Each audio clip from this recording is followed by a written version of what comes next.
rescue op. Save the dinosaurs from an island that's about to explode.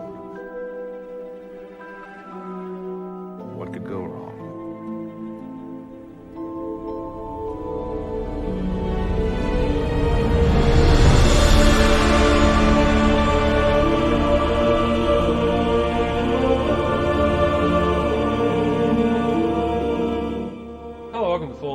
Return to Jurassic World 1 minute at a time. I'm Brad. I'm Dave. And here we are back to discuss minute 29 of Fallen Kingdom. Before we get to that, David, we are heading back to Jurassic-Pedia.com for an article up here from last month by Tyrannosaur TJ on the Jurassic World live tour. Did you ever get to see the live tour when it was... No, I did not. No?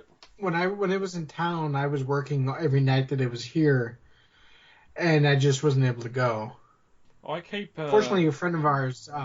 Terry, it recently came to, I think, I'm not sure exactly where it was, but it was near him, and he was able to go. Yep. So it was in Columbus. Mm-hmm. So yeah, he was able to attend and make this write up here. Nice. I keep confusing with the expedition, the Jurassic World live expedition or whatever it's called. Yeah. But now that COVID, I won't say gone, but now COVID's sort of settled down a little bit. The live tour's getting out again. So a full write up here on what you get to see when you go and see the live tour if you do get the chance. I'm sure there are plenty of YouTube videos and other people that have gone to it and filmed it. If you are allowed to film it, I'm sure people have done it, whether you're allowed to or not anyway, because that's just humans doing what they're not supposed to do. So, the exhibition I was actually able to get to, that one I went to, I think, 3 times actually, when it was at the Field Museum. But I'm hoping that it comes back, because when I did it, it was only the second time it had been shown, and they had updated it since with. They had originally reused Walking with Dinosaur animatronics for some of the dinosaurs, and now they have like the full actual Jurassic World T-Rex versus the Walking with Dinosaurs animatronic one. Oh, that would be good to go and see. Agreed. So yeah, a full write up here on this basic story, the characters you get to see in the live tour, and pretty much anything else you'd want to know about it. So, for that article and more, head over to Jurassic-Pedia.com. Look at that. Never thought I'd see one in real life. She's beautiful.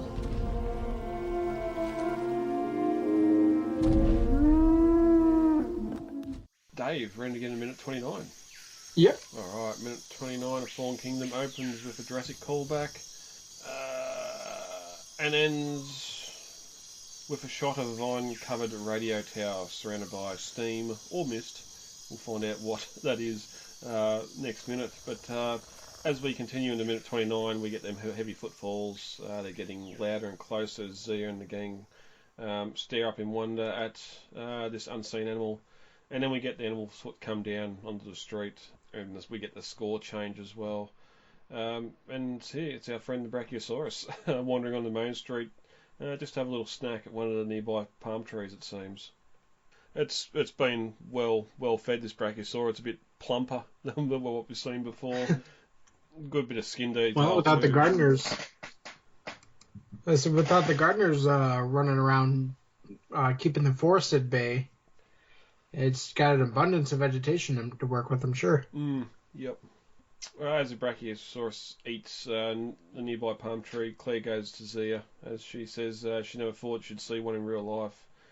And Claire tells Zia that she's beautiful. So it is sort of that ooh-ha moment here where Zia never got to finish her paleo veterinary course and never thought she'd get to see a dinosaur again. But here she does, the Brachiosaur. It's a shame we didn't sort of get a shot of animals when the plane was flying over Nublar earlier, but I suppose they wanted to leave it for this. But it's so short, you know? Yeah. And I think this is something I mentioned about 2 minutes ago, is that how it's just the scene is so quick, and it feels so unnecessarily quick. They really could have almost split the movie with just the island, and then the rest of it in a separate film. You know, I know that there's about 45 minutes cut from this movie, and I feel like the movie would have been benefited having those 45 minutes back in. You know, Yeah. Because it kind of feels the front half here with the island feels very rushed. Yeah, and it's a shame. It's taking away, or it's just making the roundup so much easier. We know, sort of even looking at the same time frame. Here we are 4 years after the fall of Jurassic World. On Sauna and the Lost World, technically we're 4 years after InGen pulled out in '93 or whenever, after the Park incident anyway. So we've still got the animals being 4 years without human contact. We've got 4 years of infrastructure decaying and broken and not being able to use again. So we've got to take everything we need there to round these animals up. And we see we don't even get to the end of the first day before everyone's in trouble on Sauna. And here it's maybe because of how far along the operation is, there just isn't as many herbivores out in the Gyrosphere Valley or here that we would see with the plane flying over, or next minute when we do drive up Gyrosphere Valley and there's not an animal to be found anywhere.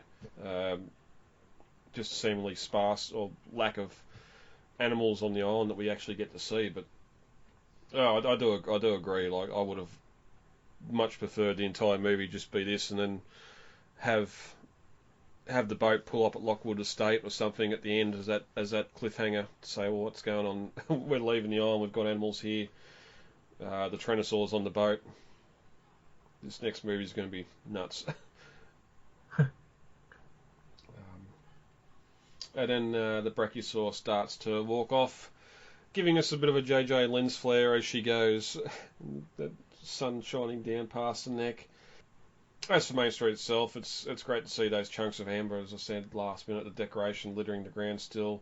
We get that large clock on the side of one of the buildings missing its hands. The roof of the Innovation Centre is starting to collapse, and you can once again see the vines growing up over the base of it at different locations. I would have loved to see inside more of the buildings, just with how well they dressed the bunker set later on. Would have been able to go inside and see some of these locations we've seen in Jurassic World and see how destroyed, how much animals are dirty and up and everything else. But unfortunately, it's not the movie that it's not what the film wanted to show me. As you said, just more time. We need more time on Nublar. But now it's Franklin that's in a rush. Owen looks back to him as he points back to the vehicle saying, "Can we go?" Mm-hmm. The majesty of this moment is completely lost on him. He doesn't want anything to do with dinosaurs. He's here to do some computer stuff, and the quicker he's here and gone, the better.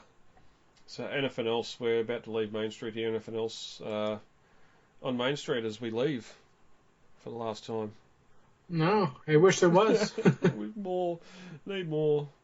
But we get that score kick up a gear as we start driving up Gyrosphere Valley. Once again, that ruined monorail can be seen high up on the ridge behind. Around about the same area where Gray would have seen the ACU team going after the I-Rex in Jurassic World. Further proof that maybe Masrani didn't have the best structural engineers in the world. Or did he? Mm-hmm. I remember we talked last minute about the ruined park and just how ruined it actually is. The monorail sections collapsed over the lagoon, the fence section collapsed. Yes, it's been 4 years, but you'd think some of this infrastructure would probably look a little bit better over that time. But one thing that's not really mentioned in the film itself, we do get some of the seismic activity as we get closer to the volcano itself, but in the novel, I know they're constantly talking about persistent earthquakes or tremors that can be felt, knowing how close the volcano is to being to erupting. So you start having earthquakes and all that sort of stuff, especially like the concrete monorail track up on the rocky ridge, and that stuff like that's going to start to collapse because it's not really built It's built structurally for the monorail to go over, but I don't think they had earthquake or volcano clauses in their contracts when they were building the monorail. Well, interestingly, and this is kind of topical with the eruptions in Hawaii right now, but there are some places, some like neighborhoods in Hawaii that insurance companies refuse to insure just because there's such an at-risk location. And you could say, well, we've seen how devastated like the worker village and that was in Lost World, again being 4 years, but one, that was after a hurricane hit, and two, the village itself, taking the operations building out of it, was just timber building, timber boards, glass pane windows. Like it wasn't built to last. Well, I suppose it wasn't built to spec to the park either, but like your security fences, your monorail, your concrete monorail, pylons, all that sort of stuff, you'd think would last a little bit more. Because I do remember when we've seen shots of that lagoon and that leading up, even in the trailers, just the question was, how's this park got so far gone? They've tried to make it look more aged, more destroyed than it probably would be in real life, but I suppose the comparisons at the time would be like your Six Flags in New Orleans and that when Katrina come through. But again, you had Hurricane Katrina to get it that bad to start with, and then a couple of years of abandonment on top of that. So at the same time, if something like Katrina came through on Nublar, it's gonna be massive damage. And part of what was so devastating about Katrina was the storm surge caused the levees to break, which flooded the main part of New Orleans, which is below sea level. And the what I think happened with Nublar post Jurassic World is that it was just a ever increasing earthquakes. One of the kind of tells that volcanoes are going to erupting is an increase in earthquakes. And that would cause the structural damage that we do see, you know? Yes, thank you, Dante's Peak. Taught me everything I need to know about volcanoes. James Bond. And also how fast pyroclastic flows go later on. Owen, you're not outrunning it, but we'll get to that in later minutes. No, nor is he surviving it. No, it's super heat, super steam. Yeah. Either way, I just love the shot of the vehicles or the monorail up on that ridge because it reminds me of the Afton Causeway from Trespasser, and anyway, as the minute ends, the free vehicles drive up to the valley. Oh, I just noticed it was free. There's two of the one Oshkosh and the two of the crew transports. Going back, yes, free did leave the camp, so I don't know why I thought it was only two vehicles. But as the minute ends, we get a shot of that vine-covered radio tower surrounded by steam, all mist. We'll find out next minute as the volcano makes itself known. And lastly, I seem to remember as these vehicles drove up Gyrosphere Valley, there was a dead ankylosaur on the side of the road. There is. It's a Euplocephalus. Well, that's missing from... Which is like an ankylosaurus, but without the club tail. That's missing from my version of the movie that I'm watching on Apple TV or iTunes. So I don't know why that's missing, but it was not there, sadly. As for novel comparisons, the caravan of free vehicles entered the jungle. Ash fell from the sky with the looming volcano in the distance. So again, the novel's giving us a lot more of this volcano, and it's getting close to erupting. As the caravan of vehicles passes through Gyrosphere Valley, they see dinosaur skeletons picked clean by predators, abandoned glass gyrospheres where visitors would have got up close to the animals were all scattered around like toys of a giant. So again, a lot more sort of park infrastructure. We're going to get a gyrosphere in a couple of minutes' time that's there, but we don't see any in the valley itself, which... Understandably, because in Jurassic World, when it all hit the fan, the boys were the only gyrospheres still out, so I suppose we can talk about what happens when we get to these other ones later in future minutes, why they're still out in the field. I do know that it was made for the set, but we don't really see it. There was a articulated skeleton of a Brachiosaurus bleached white. And it's kind of a shame because it was kind of cool. It was just laying there off to its side like it was waiting to be fossilized. We do get one shot of it next minute with Owen sort of looking down at the valley, and you can sort of see it a bit blurry out of focus. Of course, we only know what it is because we've seen it behind the scenes. If we didn't know that was there, you'd probably just say it was some fallen timber or something. But we can talk about that next minute. But that's it for minute 29, Dave. How about we get out of here for the week? All right, sounds good.